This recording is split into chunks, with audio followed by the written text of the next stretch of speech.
پر داڑھی رکھی ہوئی ہوتی ہے، اس پر پگڑی رکھی ہوئی ہوتی ہے، اس پر جبہ رکھا ہوا ہوتا ہے، کوٹ پتلون میں آنے والا امام، اور بالکل صفا چٹ فٹ بال کا میدان ہے، چہرے پر داڑھی نہیں ہے، وہ اس پگڑی کو لگاتا ہے، جبہ پہنتا ہے، وہ مصنوعی داڑھی جو منبر رسول پر رکھی ہوئی ہوتی ہے اس کو لگا کر کے نماز پڑھاتا ہے۔ نبی کا امتی، نبی کا تماشا کیا، اللہ نے پوری دنیا میں اس کا تماشا کر دیا۔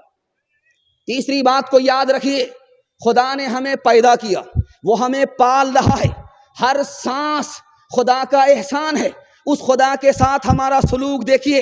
رمضان کا مہینہ، مسلمان کے بچے تربوز کھا رہے، پوچھا گیا کہ بھائی تم تربوز کیوں کھاتے ہو؟ کہا میں اسکول میں پڑھتا ہوں، مدرسے سے مجھے کوئی واسطہ نہیں، میں جنوری فروری تو جانتا ہوں، رمضان نہیں جانتا۔ تیسری مثال آپ کے سامنے آ رہی ہے، مسجد میں دادا آئے نماز پڑھنے کے لیے، پوتا دروازے پر کھڑا ہے، امام صاحب جب نماز پڑھا کر کے نکلے تو دیکھا کہ دادا تو اندر ہے لیکن پوتا باہر ہے، پوچھا کہ بھائی تم نماز کیوں نہیں پڑھتے؟ کہا میں اسکول میں ہوں، مدرسے سے مجھے کوئی واسطہ نہیں، مجھے تو خدا کے بارے ہی میں شک ہے، میں کس کے لیے نماز پڑھوں؟ تیسری بات آپ یاد رکھیے، قرآن کا کتنا بڑا احسان کہ قرآن ہی کے صدقے میں ہمیں خدا ملا، قرآن ہی کے صدقے میں ہمیں رسول ملے، قرآن ہی کے صدقے میں ہمیں آخرت ملی۔ لیکن قرآن کے ساتھ ہمارا سلوک کیا ہے؟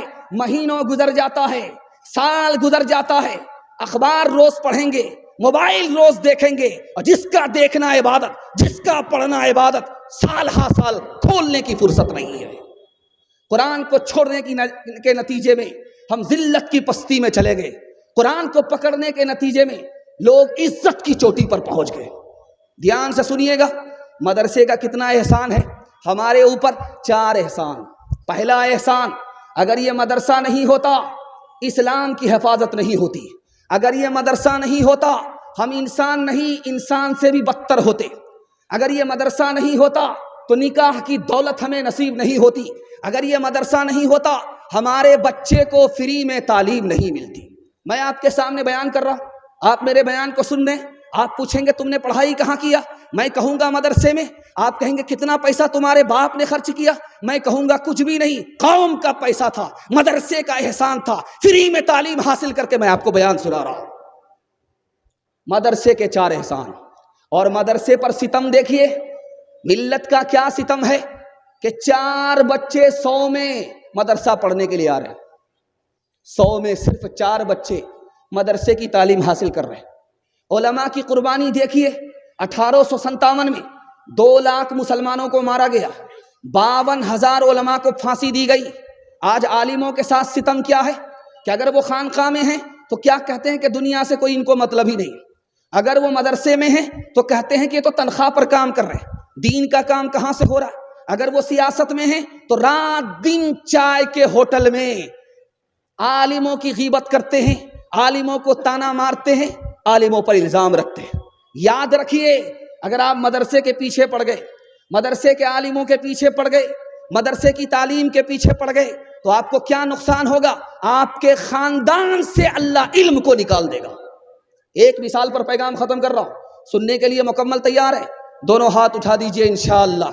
قوم کا بچہ مردے پر قرآن پڑھے گا، اپنا بچہ صرف اسکول میں پڑھے گا، ہاتھ اٹھا دیجئے انشاءاللہ، بالکل صحیح جا رہا ہے۔ یہ دیکھیے، دھیان سے سنیے گا، قاسم نانوتوی رحمت اللہ علیہ، سوال پوچھا گیا، پنڈت جی دیانند جی انہوں نے سوال کیا بطور مذاق، جب ہندوستان سے ہوا مدینہ جاتی ہے تو ٹھنڈی ہوتی ہے، جب مدینہ سے ہوا ہندوستان آتی ہے تو گرم ہو جاتی ہے۔ کتنا پیارا جواب دیا، دعا کیجئے اللہ حضرت نانوتوی کی قبر کو نور سے بھر دے۔ کہا کہ جب ہندوستان کی ہوا مدینے جاتی ہے تو اس کو خوشی ہوتی ہے کہ نبی سے ملاقات ہوگی، نبی کے روضے کی زیارت ہوگی، خدا کے گھر کا طواف ہوگا، اس خوشی میں اس کی آنکھ بھی ٹھنڈی ہو جاتی ہے، دل بھی خوش ہو جاتا، مکمل سر سے لے کر کے پیر تک ٹھنڈی ہو جاتی۔ لیکن جب وہی ہوا مدینہ سے نکل کر کے ہندوستان آتی ہے تو گرم ہو جاتی، کیوں؟ نبی کے شہر سے جدا ہو رہی ہے، اللہ کے گھر سے جدا ہو رہی ہے، اس کو غم ہوتا ہے، غم پر غم ہوتا ہے، اس لیے گرم ہو جاتی ہے۔ اسلام کے اس مرکز سے ہوئی تقدیر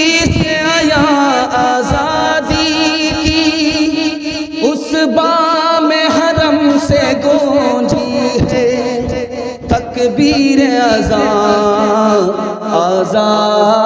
آزادی کی، ہر دم برس رہے ہیں انوار مدرسوں میں، آ کر تو کوئی دیکھے ایک بار مدرسوں میں، ہر پل محبتوں کا اظہار مدرسوں میں، گفتار مدرسوں میں، کردار مدرسوں میں، دن بھر تلاوتیں ہیں، دن بھر تلاوتیں ہیں، شب پر عبادتیں ہیں، ہوتا نہیں کوئی دن اتوار مدرسوں میں، ہوتا نہیں کوئی دن اتوار مدرسوں میں۔